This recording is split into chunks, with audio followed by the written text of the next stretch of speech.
Buenos días, queridos estudiantes. Les saludo, esperando se encuentren bien. Para empezar, les solicito verificar que ya se haya elaborado lo asignado en los documentos 2 y 3. Y les recuerdo que solo vamos a ver la civilización griega. La línea de tiempo de la civilización griega se encuentra en la página 38. Ahí vamos a empezar este nuevo tema. Todo lo que yo tengo resaltado, ustedes deberán subrayarlo. Los apuntes que iré mostrando deben ser anotados o en su cuaderno o en el libro, como le quede más cómodo. Deben recordar que tienen que haber estudiado los mapas, las imágenes subrayadas con la idea principal, haber visto el video y haber hecho las lecturas. Toda duda que ustedes tengan, por favor, les solicito canalizarla enviándome un mensaje por medio de la plataforma. Espero podamos aprovechar mucho esta clase. Entonces empezamos. La civilización de la antigüedad clásica lo vamos a ver en Grecia y Roma, que van a ser el origen de las sociedades occidentales. Lo primero que vamos a hacer, luego vamos a volver a las notas, es un poquito hablar sobre la ubicación espacial. Recuerde que la ubicación temporal, la ubicación temporal es lo que Grecia vivió históricamente hablando a lo largo de los siglos del octavo antes de Cristo al primero antes de Cristo. Recuerde que van al contrario, porque van antes de Cristo, después ya siguen los que quedan después de Cristo. En algunos videos, en algunas lecturas, van a encontrar más historia de Grecia, más historia de Roma. Sin embargo, les quiero decir que la parte que toca para séptimo termina en el año primero antes de Cristo, en el siglo primero, perdón, antes de Cristo. Entonces, vemos una serie de anotaciones arriba y una serie de anotaciones abajo, lo pueden ver acá. Ahí inician las colonizaciones y vemos que cuando estaba la supremacía de Esparta, se dieron revueltas sociales. Lo vamos a ver más adelante, pero las revueltas sociales se dieron sobre todo porque la aristocracia veía con malos ojos algunos oficios que realizaba la gente y algunos negocios que realizaba la gente, los consideraba despreciables. Eso lo vamos a ver más adelante. Vamos a ver las reformas que hizo Solón en cuanto al sistema político de Esparta, y luego vamos a ver el predominio de Atenas. Cuando digo predominio, es su momento más importante. Vamos a ver un poquito a un personaje que se llama Pericles. Él era ateniense, ¿verdad? Y Pericles va a tener mucha importancia en cuanto al fin de Atenas con la guerra del Peloponeso, y va a tener que ver mucho también Pericles con el asunto de la democracia, ¿verdad? Luego vea que vamos a ver un predominio de Macedonia. Macedonia es de la parte de Grecia continental, ¿verdad? Y cuando hablamos de los reinos helenísticos, tienen que ver con Macedonia. Y ahí vamos a ver a Alejandro Magno haciendo la gran expansión.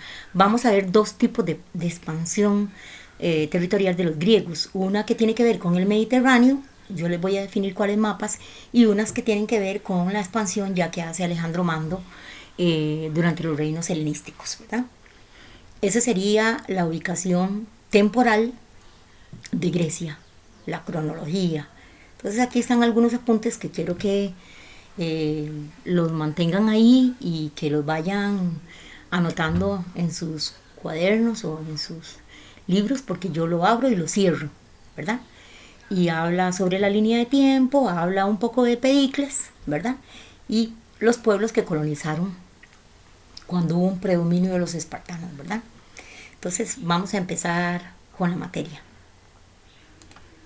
Bien, ahora sí, vamos a ver la ubicación espacial de Grecia. Y ahí está. De primera, la primera aspecto que le quiero resaltar es que no se habla tanto de un estado griego, sino de unas ciudades-estado, ¿verdad? De las cuales las más importantes son Atenas y Esparta. Esparta. Después vamos a hablar un poquito más de Macedonia, pero por los momentos recuerde que estaban en el mar Mediterráneo, que la mayor isla es Creta, ¿verdad? Y que no se habla entonces de un estado griego, sino de ciudades-estado. ¿Por qué? Bueno, primero vamos a decir que en cuanto a la ubicación geográfica, tenía dos partes Grecia. Una parte que era continental, lo pueden ver ahí en el mapita, y una parte que era un archipiélago, que es un grupo de islas cercanas al mar Jónico y al mar Egeo. En el mapita de la página 40 ahí lo vamos a ver mejor, ¿verdad? Esto hizo que no hubiera una verdadera unidad territorial, ni una verdadera unidad política. Entonces, esas barreras naturales, que lo pueden ver ahí, hicieron que se diera este sistema de ciudades-estado.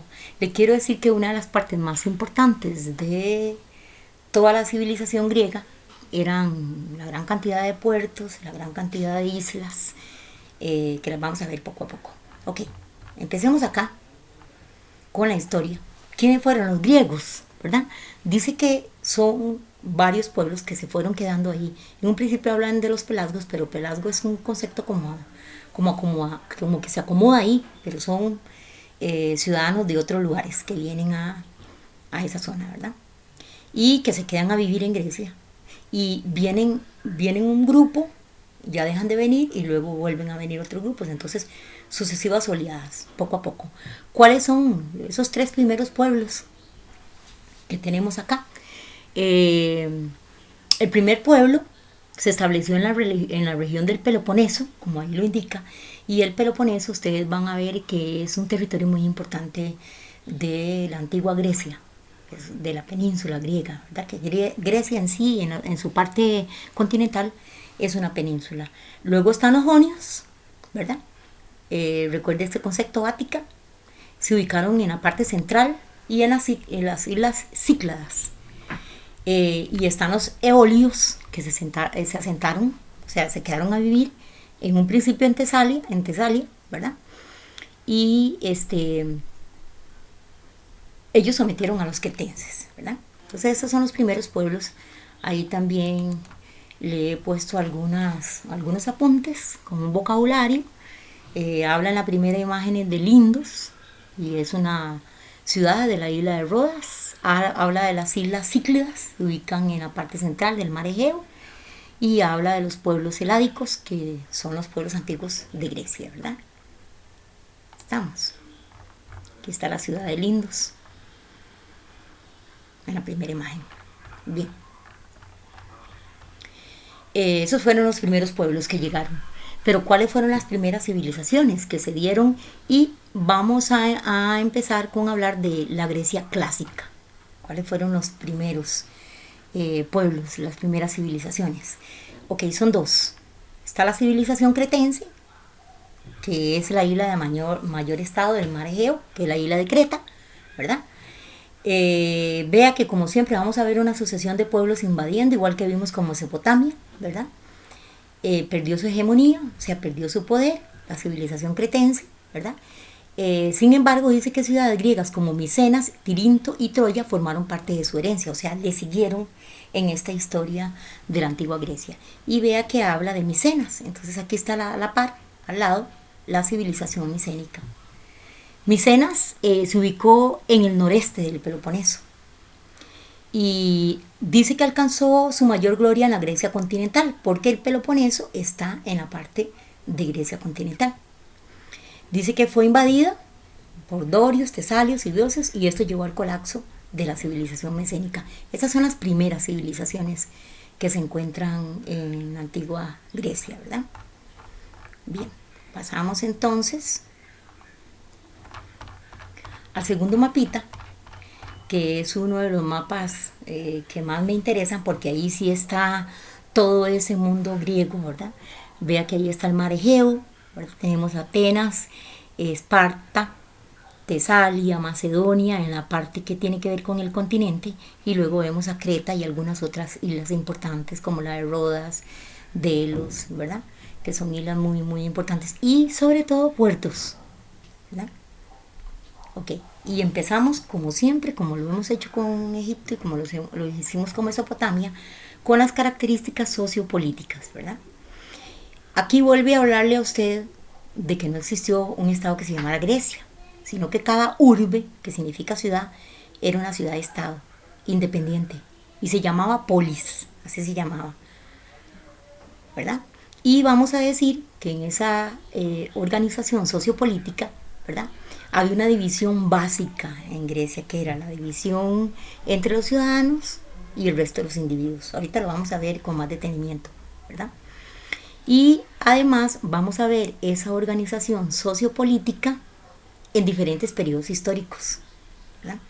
Que abrimos un apunte más, ¿verdad? Esa es la organización sociopolítica, primero de la Grecia arcaica, es la primera que vamos a ver, ¿verdad? Cómo se organizaron. Luego vamos a ver la Grecia clásica, que es cuando ya vamos a ver a Esparta y Atenas. Y luego la Grecia helenística, que tiene que ver, aquí en el mapita lo podemos ver, con Macedonia, ¿verdad? Entonces esas son las tres partes en que vamos a dividir esta organización social porque son diferentes momentos históricos.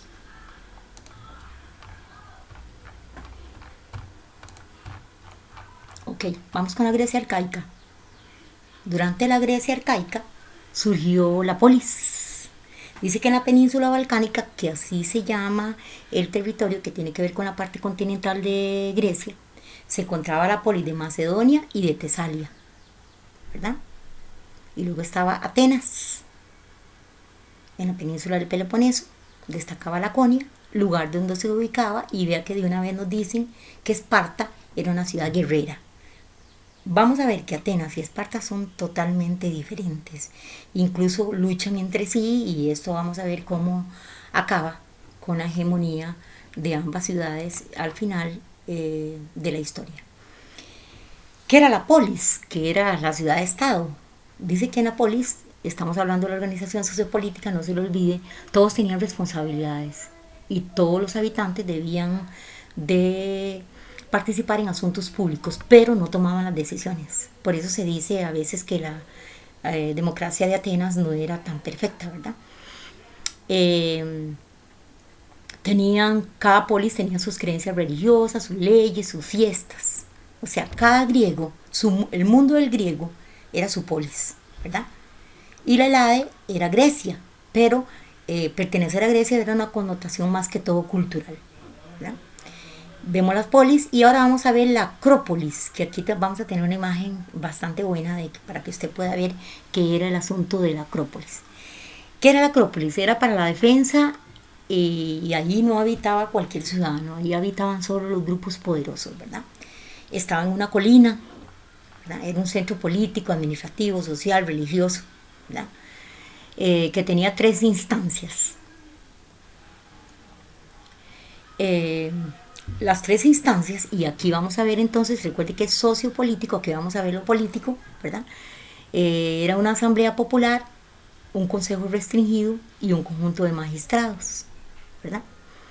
Dice que el desarrollo de cada instancia dependía del régimen político, ya fuera oligarquía o democracia, ¿verdad? Entonces aquí vamos a abrir unos apuntes para que ustedes dominen bien qué era una oligarquía. Lo pueden ver ahí, ¿verdad? Ahí le dice que continúe viendo el mapa para que vaya ubicando los lugares. Este mapa de la página 40 sobre todo no lo podemos dejar atrás. Vamos a estudiar entonces esa organización sociopolítica de la Grecia arcaica, ¿verdad? Y vamos a colocar en el último párrafo de esta página, vamos a colocar un título que diga organización política. Y ahí está el concepto de oligarquía, ¿verdad? Está en manos de un grupo pequeño. No es lo mismo aristocracia, ahora lo vamos a ver, de un grupo pequeño de personas de clases privilegiadas. Es diferente a aristocracia, ahora lo vamos a ver. Bien. Entonces, la asamblea fue controlada por un consejo de aristócratas y los ciudadanos. Ahí estamos con la Acrópolis de Atenas. Estudie las partes que tiene. Recuerde que era para defensa y que ahí no vivían los ciudadanos comunes, sino los que tenían los privilegiados que llaman. Bien, en el primer video entonces vimos todo lo que tiene que ver con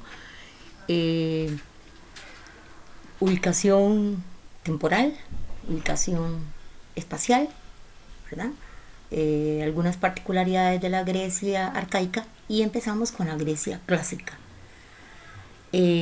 Aquí sí ya vamos a empezar con Esparta y Atenas y vamos a ver la organización política, sociopolítica, ¿verdad? Entonces vamos a empezar con Esparta. La sociedad espartana tuvo tres principales clases sociales, ¿verdad? Pero antes de empezar con esas tres clases sociales, tengo que decirles que la educación de los espartanos era, lo más importante para ellos era la preparación militar, ¿verdad? Esa preparación militar con una vida al aire libre y desgraciadamente con flagelaciones crueles tendientes a endurecer a los hombres. Esta educación tenía el propósito de convertirlos en soldados modelo. Aquí están las clases sociales que habían en Esparta. Están los espartiacas, que eran la clase gobernante, gozaban de muchos privilegios, por supuesto.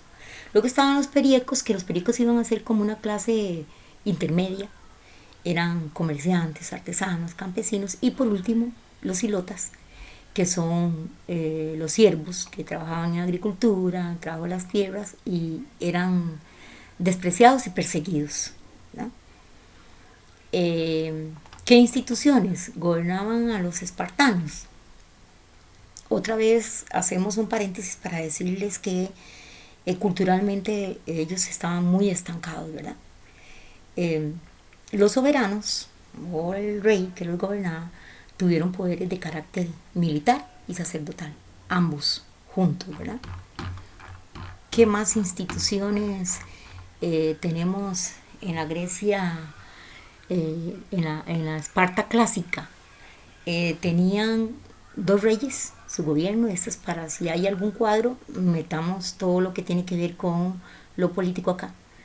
Tenían jefes del poder político, militar y religioso y gobernaban junto a 28 nobles de 60 o más años de edad. Vea que le tomaban mucha importancia a la gente de edad.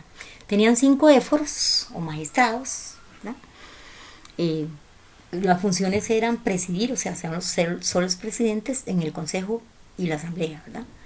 Y tenían una particularidad muy importante, que es esa facultad del veto. El veto es oponerse a una ley y rechazarla o aprobarla, ¿verdad? Y entonces vamos a ver aquí algunos apuntes importantes sobre esa Grecia clásica, ¿verdad? En la organización sociopolítica, ya de lo que tiene que ver con la forma de ser. Entonces vamos a ver varios conceptos importantes y el primer concepto que vamos a ver es flagelación, que es un castigo, autocastigo a veces, para hacer fuerte a la persona, ¿verdad? Que es un soberano, entonces es un rey o un monarca, son sinónimos. Que es una monarquía, es un gobierno donde una sola persona tiene el poder, ¿verdad? Que es bélico, violento, que es promulgar, publicar una ley o una disposición, ¿verdad? Y se la dan a conocer al pueblo. Y luego que es una aristocracia. Una aristocracia es diferente a una monarquía. Una aristocracia es un grupo de personas que destacan en excelencia sobre los demás, por alguna circunstancia, de cualquier circunstancia sobre los demás, ¿verdad?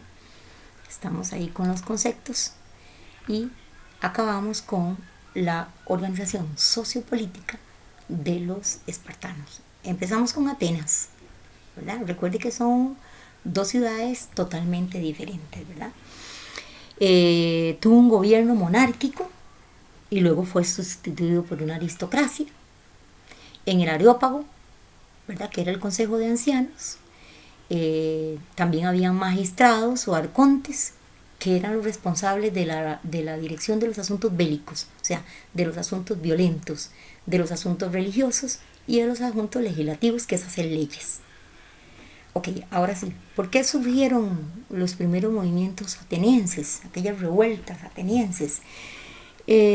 Sobre todo por el desprecio que esta aristocracia, ¿verdad?, que le llamaban eupátridas, por la gente que vivía del negocio, ¿verdad? Era despreciada simplemente por tener cierto negocio o cierto oficio que para ellos no tenía tanto prestigio, ¿verdad? Y entonces, ante estas revueltas, estos movimientos, Dracón hizo un código muy riguroso. Cuando decimos que un código es muy riguroso, es un código de leyes fuerte, ¿verdad? Con disposiciones muy, muy estrictas. Este código más bien lo que hizo fue poner las cosas más mal, porque las agudizó, ¿verdad? Y entonces esto hace que se lleve al nombramiento, y cuando dice consensuado es que todo el mundo estaba de acuerdo, de otro gobernante que se llama Solón. Sería ese el arconte de Atenas. Ok, ¿qué hizo Solón? Recuerden que estamos hablando de la organización sociopolítica. Solón instituyó una bulé, que es una asamblea popular, un consejo, perdón, que se llama bulé, una asamblea popular, y unos tribunales de justicia. Vea que engloba todo. Ahora lo vamos a ver un poquito más detenidamente lo que es cada cosa. Dice que impulsó el comercio, acuñó monedas, hizo monedas, atrajo comerciantes extranjeros a la ciudad, ¿verdad? Elevó el nivel de vida de los más pobres y eliminó así como lo peor que tenía, de miseria que tenía la antigua Atenas, ¿verdad? Vamos con la división social de los atenienses, y entonces vamos a ver que tenemos ahí cuál fue la división social a los ciudadanos, y vea que al lado tenemos los no ciudadanos. Entonces los vamos a ir viendo. Primero, los ciudadanos, ¿quiénes eran? Un ciudadano debía ser descendiente de otro ciudadano, ¿verdad? Y, muy importante, podían tener tierras y dedicarse a asuntos políticos, ¿verdad? ¿Quiénes eran los no ciudadanos? Bueno, por desgracia estamos metidas nosotros las mujeres ahí, ¿verdad? Fue sumamente excluyente, ¿verdad? Estaban los esclavos, bueno, porque no eran libres. Las mujeres y los niños no podían participar. Y los metecos, que a los extranjeros, así se le llamaba a los extranjeros que vivían en Atenas. Todos ellos eran no ciudadanos. Vamos a abrir aquí unos apuntes importantes. Le dice a usted que estos primeros apuntes que estamos viendo aquí, que de las leyes que hizo Solón, las vamos a ver en un cuadrito abajo, y que acuñar es hacer moneda, ¿verdad? Ok, vamos a ese cuadrito importante antes de pasar a la división social.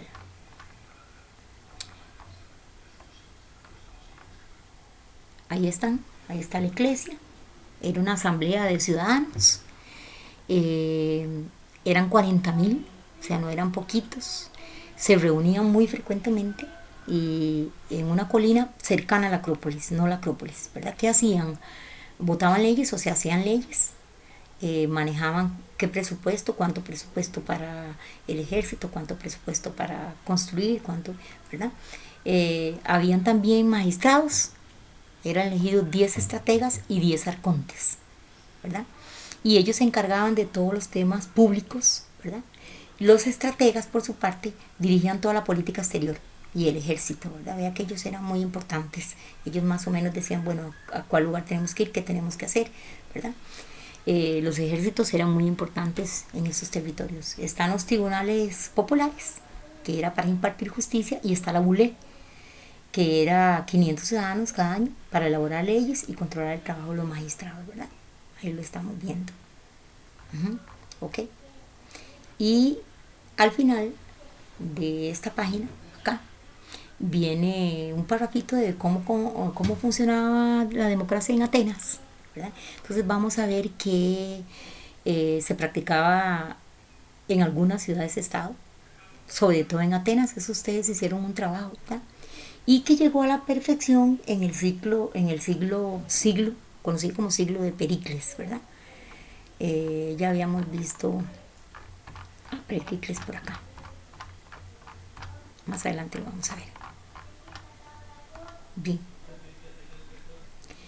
¿Cuál fue la relación entre las polis más poderosas de Grecia? Que como ya dijimos eran Atenas y Esparta.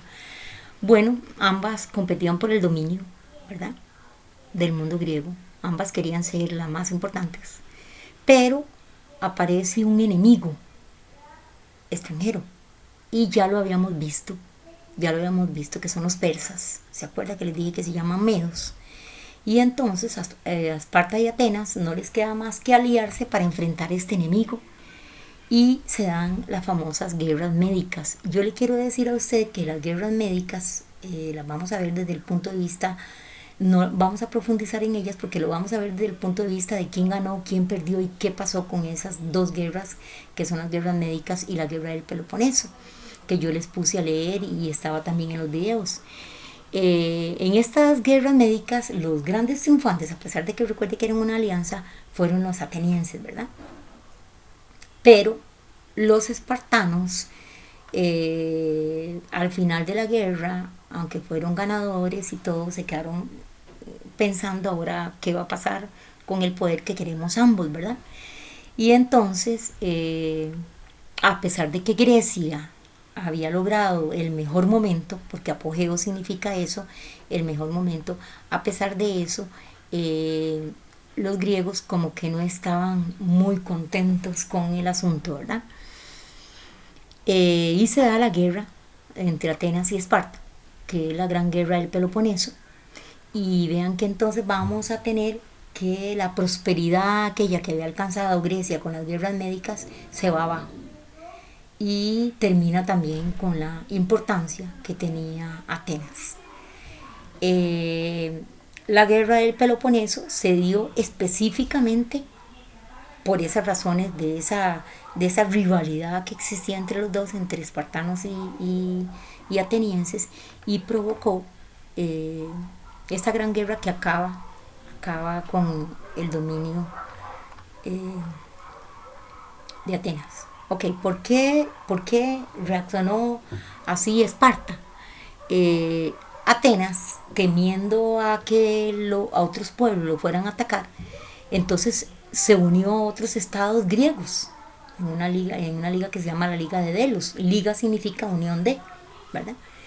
Eh, Sobre todo los pueblos que más temían que los atacaran eran los persas, ¿verdad? Y la segunda causa es la diferencia entre ellos, ¿verdad?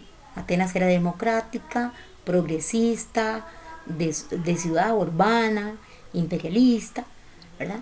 Avanzada intelectual y artísticamente, y Esparta fue aristocrática, ya saben que es una aristocrática, conservadora, agraria quiere decir que se dedicaba a los trabajos de la tierra, provincial y atrasada culturalmente. Y la tercera causa fue el factor económico, ¿verdad? Atenas obviamente deseaba dominar no solamente el puerto de Corinto, sino algunos puertos para comerciar sobre todo con Italia, con la parte sur de Italia, ¿verdad? Y usted lo puede ver en el mapa de la página 40, donde se ve Italia, donde sobresale esa bota en el mar Mediterráneo que les he hablado tantas veces. ¿Cuáles consecuencias trajo esta guerra del Peloponeso? Bueno, Atenas cayó, ¿verdad? Serias calamidades debido a esos fracasos militares y se acabó la supremacía de Atenas. De ahí se acuerdan la línea de tiempo que vimos. Y en Grecia las democracias fueron reemplazadas por oligarquías, que también sabemos qué significa. Ok. Y ahora vamos a ver a la Grecia helenística, que es aquella ciudad que metimos en un círculo, ¿verdad? Que está en la parte de la Grecia continental, ¿verdad? Que son los macedonios. Y aquí vamos a ver también una parte muy importante de la historia de Grecia, ¿verdad? ¿Qué pasó? Bueno, Macedonia se aprovechó de todas las calamidades que había traído la guerra del Peloponeso, ¿verdad? Y empieza a Grecia a recibir influencia de esta economía y de estas culturas, se le llaman helenos. Eh, y vamos a tener una Grecia que progresa, ¿sí? Bajo el reinado sobre todo de Filipo, y él es el gran fundador de la potencia de Macedonia. ¿Qué hace Filipo? Bueno, aprovechándose de la grave crisis política y social y de las rivalidades, ¿verdad? Eh, pues interfiere ahí y logra que la hegemonía, que significa poder, de Macedonia en la Helade. Recuerde que Helade significa Grecia, ¿verdad? Aquí vamos a ver otro tipo de expansión que se da durante el periodo helenístico, que vean que es hacia el oriente. Ya no estamos hablando de esta expansión territorial, que ahora la vamos a ver en un mapa, que fue cuando predominaban Atenas y Esparta, ¿verdad? Vea que llegan hasta muy allá, ¿verdad? Entonces le pongo ahí que en este mapa se muestra, pero la expansión de Grecia hacia el oriente, pero durante el periodo de la Grecia helenística, porque vamos a ver cómo el libro da saltos en la historia, no porque quiera hacerlo así, sino porque así lo pide el ministerio, es como un ir comparando, ¿verdad? Ahí está el predominio de Macedonia, ¿verdad? Sobre todo en manos de Alejandro Magno, que les di también unos apuntes. ¿Quién era Alejandro Magno? Bueno, Alejandro Magno era el hijo de Filipo, ¿verdad? Y vea que apenas tenía 20 años, ¿verdad? De edad. ¿Qué hizo Alejandro Magno? Mire que tomó ciudades persias de Babilonia. ¿Se acuerda que vimos a los persas en Babilonia y Mesopotamia, ¿verdad? De Susa, Persépolis, y sometió al resto del imperio persa, ¿verdad? Vea qué importante. Ahí incluso cuando dice un mosaico es una obra de arte, ¿verdad? Donde se ve a Alejandro Magno en sus grandes luchas, ¿verdad? Fundó entonces colonias griegas en otros territorios en el oriente. Entonces, imagínese usted que logró tanto expandirse, ¿verdad? Que se difundieron toda la cultura griega, la lengua, se difundieron por muchos territorios, ¿verdad? Ok, vamos a pasar a hacer el salto. ¿Se acuerda que habíamos puesto A, B, C, D, ¿verdad? Esto de Roma lo vamos a ver posteriormente. Les voy a mandar algunos videitos y algunas cosas para que hagan antes y entonces empecemos. Ok. Aquí vamos a dar un salto en la historia. Recuerde que ya habíamos visto Grecia arcaica, luego vimos Grecia clásica y luego vimos a los macedonios con el periodo helenístico y luego primero las guerras médicas y las del Peloponeso y damos un salto en la historia porque de nuevo vamos a empezar a hablar de Esparta y Atenas. ¿Se acuerda que habíamos visto que primero veíamos las características sociopolíticas y ahora vamos a ver las actividades socioeconómicas? O sea, vamos a hacer un retroceso en la historia. Y esos son los apuntes que le pongo acá, ¿verdad? Que las guerras médicas y el Peloponeso no se ven a profundidad porque solo tienen la intención de hacer notar las rivalidades entre Esparta y Atenas y cómo a partir de eso se instaura una organización con Macedonia, los helenos, en toda Grecia, y se da la gran expansión y difusión de la cultura griega hacia el oriente. Entonces vamos a hacer un retroceso en la historia y vamos a volver otra vez, pero a hablar de actividades económicas de Atenas y Esparta. ¿Estamos claros? Sí. Bien, estamos en la página 50. Ok, y ya que dice la economía ateniense y espartana. Tenían regiones rurales dedicadas a la agricultura. Recuerde que ya habíamos hablado que la condición del ciudadano se relacionaba con la posesión de la tierra. Recuerde que también tenían ciudades, entonces muchos habitaban en la ciudad y trabajaban en el campo, ¿verdad? Y vamos a hablar de esa expansión colonial, pero es una expansión, ahorita nos regresamos a esto, es una expansión colonial del principio, porque aquí están Esparta, Atenas, o sea, ve cómo hicimos un retroceso en la historia. No quise hacerlo así en orden porque entonces tal vez devolviéndome y volviendo otra vez se nos iba a hacer mucho enredo, entonces preferí ir página por página. Ahí está el mar Mediterráneo, ahí está esta expansión griega, ¿verdad? Uh-huh. Dice que dirigida por las polis, ¿verdad?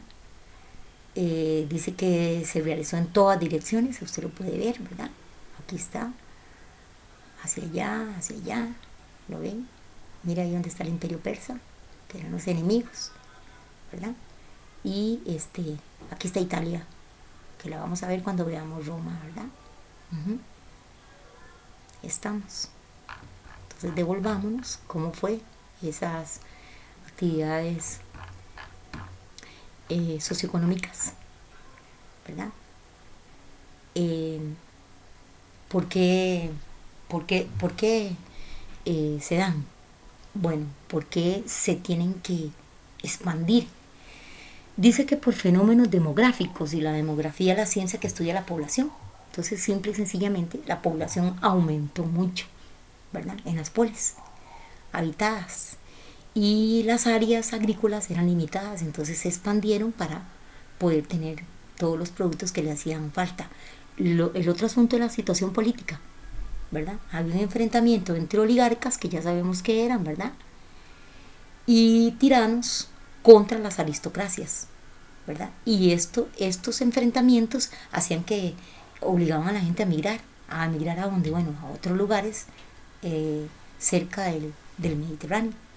Y la razón más importante era la razón comercial, ¿verdad? Y vea que lo llevan a cabo los jóvenes, como siempre les he dicho, los jóvenes son los que cambian el mundo, ¿verdad? Ese espíritu emprendedor de muchos jóvenes dijeron, bueno, nos vamos para otro lado y ahí vamos a tener todo lo que necesitamos, ¿verdad?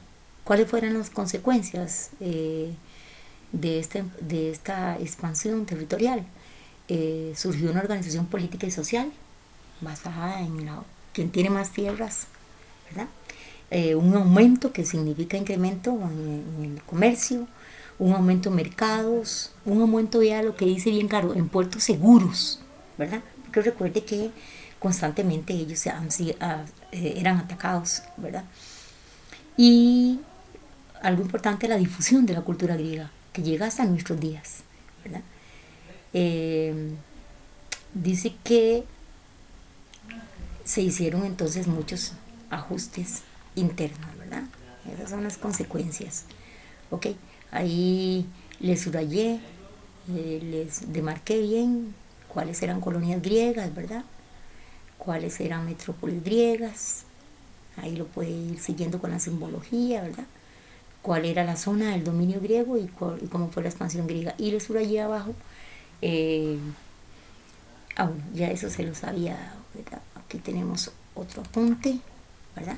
Esta expansión fue por el Mediterráneo, se dio al principio, cuando las dos ciudades-estado más importantes eran Atenas y Esparta, en ese retroceso que hicimos en la historia, ¿verdad? Porque así lo pide el ministerio, no es porque lo hicieron mal. Ok, y continuamos con cómo fue las actividades socioeconómicas de los espartanos. Ellos se organizaron de manera distinta, ¿verdad? Lo comparan con un comunismo. En el comunismo, pues, los medios de producción, el Estado es el dueño de todo, ¿verdad? Y entonces vamos a ver cómo se organizaron, ¿verdad? Entonces el Estado era el dueño de las mejores tierras, recuerde que lo más importante eran las tierras, ciertos medios de producción eran de propiedad colectiva, o sea, cuando hablamos de medios de producción, tierra, capital y trabajo, ¿verdad? El comercio y la industria en manos de particulares. Y los ilotas, que era la clase social más baja de los espartanos, tenían que aportar suficiente para mantener a sus amos, ¿verdad? Uh-huh. Aquí está algunos aspectos importantes que los griegos hicieron en las ciudades que fundaron. Uh-huh. Okay. Vamos a hacer un salto para ir al último tema.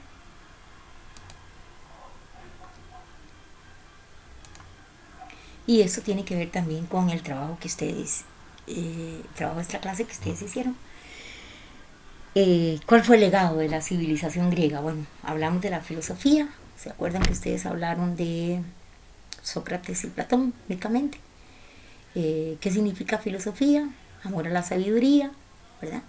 Y vea que entonces ellos todo lo resolvían por medio de la razón. Lo que es razonable está bien, ¿verdad? Y también de la especulación. Dice que toda la experiencia humana, las causas y los principios fundamentales de la realidad. Y está Sócrates, ¿verdad? Que ustedes ya me hicieron un trabajito, saben bastante de esto, fundador de la filosofía moral o axiológica. Y se acuerdan que les expliqué cuando les di las instrucciones del trabajo de esta clase, que él iniciaba diálogos y discusiones, pero que cuando respondía por medio de preguntas, ¿verdad? Y ese método se llama la mayéutica, ¿verdad? Y lograba entonces que sus interlocutores, las personas con las que discutía los asuntos, descubrieran las verdades, pero a partir de ellos mismos, o sea, les sacaba la verdad, ¿verdad? Eh, Luego está Platón, con ideas de las ideas más originales e influyentes, pero no solamente en la filosofía. Vamos a ver a los griegos eh, sobresaliendo en el teatro y la épica. Aquí tengo unos apuntes. Literatura épica significa narraciones de hechos o hazañas donde se mezcla lo real con lo imaginario, sobre todo de luchas y de guerras, ¿verdad?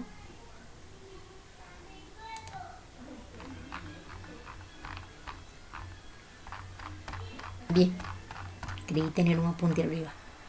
Ok, en teatro, ¿qué destaca? Eh, Dos obras de teatro muy importantes, puede ser que las vean en español en algún año. Prometeo encadenado y Edipo Rey son como las más importantes. La comedia, una que se llama Las ranas y las nubes, y la épica, que es donde más sobresalen estos libros. Muy posiblemente los van a tener que leer en décimo, fueron escritos por Homero, eh, que son la Ilíada y la Odisea, ¿no? Hubo también grandes pensadores en otras áreas, ¿verdad? Vamos a ver que en meteorología, ¿verdad? Sobresale Tales de Mileto, en meteorología y astronomía, ¿verdad? Y él es importante porque fue el primero que predijo un eclipse de sol. En matemáticas, aquí los vemos, otra vez haciéndole las vidas de cuadritos a ustedes, con un teorema que se llama así, el teorema de Pitágoras, ¿verdad? Y los números racionales. En la historia está Herodoto, que es el padre de la historia. Siempre que usted busca algo en la historia, va a encontrar a Herodoto. En ciencia, en medicina, Hipócrates es el padre de esta ciencia. Y buscó sobre todo las causas de las enfermedades. Entonces vea que tenemos en filosofía, en teatro, en épica, en meteorología y astronomía, matemáticas, historia, ciencia. O sea, el legado cultural que nos dejaron los griegos es amplísimo, amplísimo, ¿verdad? Obviamente también el desarrollo del arte, ahí está el Partenón, ¿verdad? Eh, Ellos, al igual que algunas otras civilizaciones, representaban mucho el cuerpo humano, ¿verdad? Tanto de dioses o personas. Era como lo más importante para ellos. También hicieron templos en la época clásica. Y esos templos se daban con tres órdenes arquitectónicas que ustedes van a conocer mejor que yo, que son el dórico, el jónico y el corintio, ¿verdad? Y ahí está como el edificio más famoso, el Partenón. También tuvieron escultores sobresalientes, y las dos estatuas más sobresalientes es la de Zeus y el Discóbolo. En el deporte ya ustedes me hicieron un trabajito de los Juegos Olímpicos, se hacían cada 4 años, eran competiciones amistosas. Y por último, otro de los aspectos que usted me desarrolló, que son lo que tiene que ver con la democracia, ¿verdad? dicha que ya habíamos hecho este trabajo y ya lo habíamos entregado, y entonces eh, ahí está Pericles. Quería ponerle algo de Pericles para que no quedara así. Ahí está la imagen de ese discurso fúnebre, ¿verdad? Él era un gran orador, se, se especializaba en esto, era ateniense, ya ustedes lo saben, ¿verdad? Y cuando termina la guerra del Peloponeso, en ese contexto de la guerra del Peloponeso, en la que Atenas pierde, ¿verdad? Eh, él hace este discurso, pero también habla mucho de la democracia. Le quiero contar para finalizar que muchas naciones europeas pues un poco lo tergiversan, un poco lo usan, utilizan mucho estas importantes ideas del gran orador Pericles, ¿no? Bien, para terminar, quiero darle las gracias por todo, por hacer las cosas que les he puesto a hacer, y ojalá este video les sirva para completar todas esas actividades que han hecho anteriormente. Les quiero volver a recordar que primero que nada que cualquier eh, cualquier duda que surja, ustedes me la hacen llegar, por favor, por medio de la plataforma, como lo han hecho siempre, ¿verdad? Y que les voy a estar enviando, obviamente les voy a dar tiempo para todo. Yo sé que ahora les doy estos 2 videos, ustedes los ven, los trabajan en sus libros, que esa es la idea, me mandan las dudas, y luego, igual que hice con Grecia, le voy a enviar un documento. El miércoles se los voy a enviar el documento que tiene que ver con Roma, ¿verdad? Para hacer esa plataforma necesaria, esa base necesaria para poder empezar la próxima semana con Roma, y que queden estas 2 culturas que son la parte más importante del segundo examen que va a entrar. Entonces, les dejo ahí todos los apuntes, y ya saben que las imágenes pues las tienen que observar, las tienen que subrayar, y que si Dios lo permite vamos a trabajar todas estas cosas próximamente cuando logremos regresar a clases.